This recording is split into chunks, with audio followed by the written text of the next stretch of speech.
সেটা হচ্ছে আমি হচ্ছে প্রথম 2017 সাল থেকে যখন আমার সেকেন্ড ইয়ার, তখন আমি 7টা মুরগি থেকে শুরু করি। আলহামদুলিল্লাহ 7টা থেকে 50, 50 থেকে 100, 100 থেকে 300, 300 থেকে 500, এভাবে এখন আমার 2000 আছে।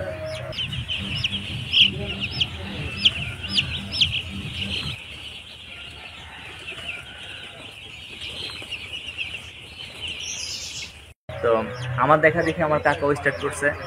আর হচ্ছে এলাকার থেকে যে ডিলার থেকে আমরা সাধারণত নিতাম ফিড, তো ওগুলা হচ্ছে ওরা আমাদেরকে যে যেরকম শোষণ করে, ওখান থেকে বের হয়ে আসার জন্য আসলে আর ফিডের সাথে যোগাযোগ করা। তো ফেসবুকে প্রথম আমি কন্টেন্ট দেখি, আপনাদের একটা পেজ দেখি, তো ওখান থেকে হচ্ছে যোগাযোগ করি এবং আর কি ফিড নিই।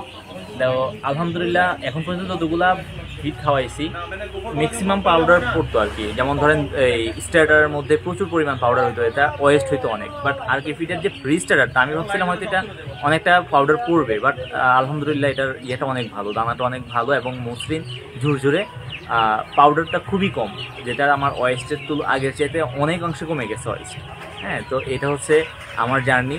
আলহামদুলিল্লাহ আমার আরও 3000-এর শেড ইনশাল্লাহ রেডি হবে, রমজানে কাজ ধরবো। আমার কাকার ফার্মে আছে এখন, কাকা অলমোস্ট আরেকটা ধরছে, ওনার টোটাল একটা ফার্মে 4000-এর শেড আসবে ইনশাল্লাহ। ভবিষ্যতে যদি ফিডের মান এবং গুণগত মান সেম পাই আমরা, অবশ্যই আরকের সাথে থাকবো ইনশাল্লাহ।